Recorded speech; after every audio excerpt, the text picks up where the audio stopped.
Assalamualaikum warahmatullahi wabarakatuh. Perkenalkan, nama saya Elsa Apriani. Di sini saya akan menjelaskan sedikit materi mengenai akuntansi manajemen Islam. Perkembangan akuntansi manajemen Islam tidak terlepas dari perkembangan akuntansi manajemen konvensional. Perbedaannya, akuntansi manajemen Islam harus berdasarkan Al-Quran dan Hadis. Prinsip yang dipakai adalah menjaga sesuatu yang baik yang ada sebelumnya dan mencoba mencari hal baru yang lebih baik dari prinsip. Oleh karena itu, implementasi prinsip ini adalah menggunakan kaidah akuntansi manajemen konvensional yang ada, kemudian mencoba menumbuhkan konsep yang lebih baik yang bersumber dari Al-Quran dan Hadis, yang pada akhirnya menemukan prinsip akuntansi manajemen. Perkembangan kehidupan masyarakat Islam yang menerapkan prinsip Islam dalam bermuamalah saat ini ditandai dengan munculnya lembaga keuangan bank dan bank syariah, kemudian berkembang pula produk-produk halal. Hal ini membutuhkan praktek akuntansi Islam yang tepat, sehingga membutuhkan pula prinsip akuntansi manajemen Islam yang sesuai prinsip Islam yang tepat. Secara otomatis, mulai dari perencanaan sampai tahap pengambilan keputusan. Tentunya, menerapkan praktek akuntansi manajemen syariah. Dasar penerapan akuntansi manajemen Islam. Islam merupakan agama rahmatul lil alamin, artinya Islam mampu memberikan manfaat bagi seluruh umat manusia. Dasar akuntansi Islam yaitu Al-Quran, Hadis, dan Ijtihad. Akuntansi manajemen Islam tentu tidak dapat dipisahkan dari konsep akuntansi Islam. Bila dilihat dari perspektif ilmu akuntansi, dapat dikatakan bahwa ilmu informasi yang mengelola bukti transaksi sebagai input dan data menjadi sebuah informasi atau output dengan cara mengukur dan mengelompokkan transaksi-transaksi berdampak pada sebuah akun perkiraan atau pos keuangan. Perbedaannya, akuntansi manajemen tidak terikat pada aturan pihak eksternal, aturan yang dibuat oleh Ikatan Akuntan Indonesia dalam pembuatan pelaporan keuangan. Yang terpenting, akuntansi manajemen dapat memberikan manfaat seperti optimalisasi sumber daya guna pencapaian tujuan. Untuk itu, pelaporan akuntansi manajemen tidak tunduk pada aturan pihak eksternal. Khusus akuntansi manajemen Islam mengharuskan sebuah perusahaan memiliki etika bisnis yang sesuai dengan bisnis Islam dan tanggung jawab sosial, karena segala tindakan kita akan diminta pertanggungjawaban, bukan hanya di dunia maupun kelak di akhirat. Beberapa ayat Al-Quran yang dapat dijadikan pedoman akuntansi manajemen Islam antara lain terdapat dalam surat Al-Baqarah ayat 282 yang artinya sebagai berikut. Wahai orang-orang yang beriman, apabila kamu melakukan utang piutang untuk waktu yang ditentukan, hendaklah kamu menuliskannya, dan hendaklah seorang penulis di antara kamu menuliskannya dengan benar. Janganlah penulis menolak untuk menuliskannya sebagaimana Allah telah mengajarkan kepadanya, maka hendaklah dia menuliskan, dan hendaklah orang yang berutang itu mendiktekan, dan hendaklah dia bertakwa kepada Allah. Dan janganlah dia mengurangi sedikit pun daripadanya. Jika yang berutang itu orang yang kurang akalnya atau lemah keadaannya, atau tidak mampu mendiktekan sendiri, maka hendaklah orangnya mendiktekannya dengan benar. Dan persaksikanlah dengan 2 orang saksi laki-laki di antara kamu. Jika tidak ada saksi 2 orang laki-laki, maka boleh seorang laki-laki dan 2 orang perempuan di antara orang-orang yang kamu sukai dari para saksi yang ada.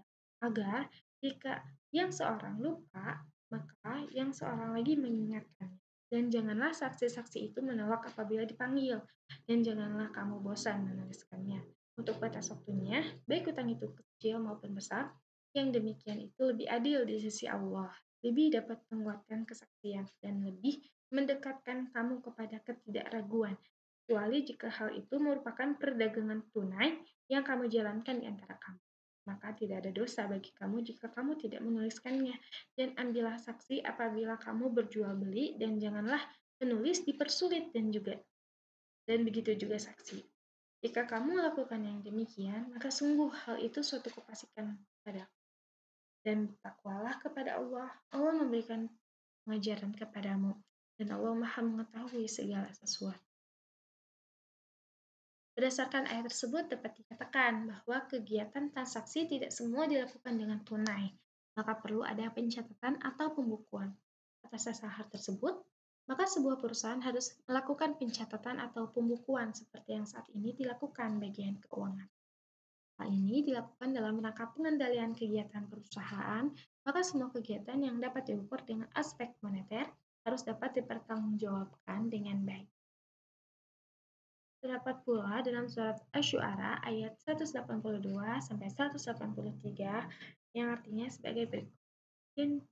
Dan timbanglah dengan timbangan yang benar, dan janganlah kamu merugikan manusia dengan mengurangi hak-haknya, dan janganlah membuat kerusakan.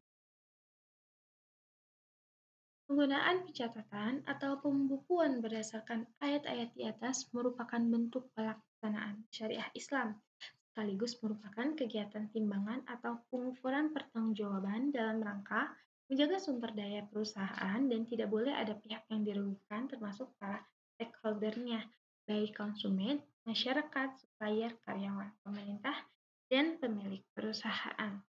Hal itu tentu sesuai dengan kaidah dari akuntansi manajemen lingkungan untuk memperhatikan lingkungannya. Konsep biaya dalam Islam. Salah satu prinsip dalam ajaran Islam adalah melakukan pemanfaatan sumber daya yang ada dengan menjalankan prinsip keadilan dan menghindari eksploitasi sumber daya yang ada. Seorang pengusaha dalam melakukan kegiatan produksi akan berusaha memperoleh keuntungan dengan mencoba meminimalisasi biaya yang dikeluarkan. Biaya dalam Islam harus memperhatikan konsep halal dan haram.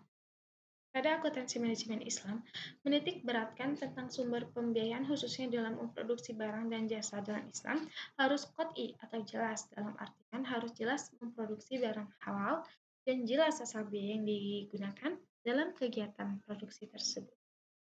Modal menjadi perhatian khusus dalam konsep biaya dalam Islam, berhubung biaya modal yang digunakan dalam proses produksi harus jelas dari mana asalnya, yaitu bisa berasal dari pinjaman baik, pinjaman jangka pendek, maupun pinjaman jangka panjang. Islam tidak melarang hutang, tapi juga tidak menganjurkan. Dalam salah satu riwayat menyatakan bahwa Rasulullah SAW pernah tidak mau mensolatkan seseorang ketika meninggal dunia dengan alasan orang tersebut meninggal dalam keadaan masih memiliki hutang, sehingga sebisa mungkin kita harus menghindari hutang. Menurut ajaran Islam, segala bentuk aktivitas manusia dalam bermuamalah tidak boleh mengandung unsur maghrib, yaitu maisir, gharar, dan riba. Pengeluaran dalam konsep akuntansi Islam hanya biaya yang sesuai dengan syariat Islam, sehingga biaya yang tidak sesuai syariat Islam tidak dapat diakui, seperti pembelian barang haram, biaya suap, infak, sedekah, dan wakaf, pembayaran bunga bank, dan terakhir pengeluaran zakat. Mungkin sekian yang bisa saya sampaikan, kurang lebihnya mohon dimaafkan. Wabillahi taufiq wal hidayah. Assalamualaikum warahmatullahi wabarakatuh.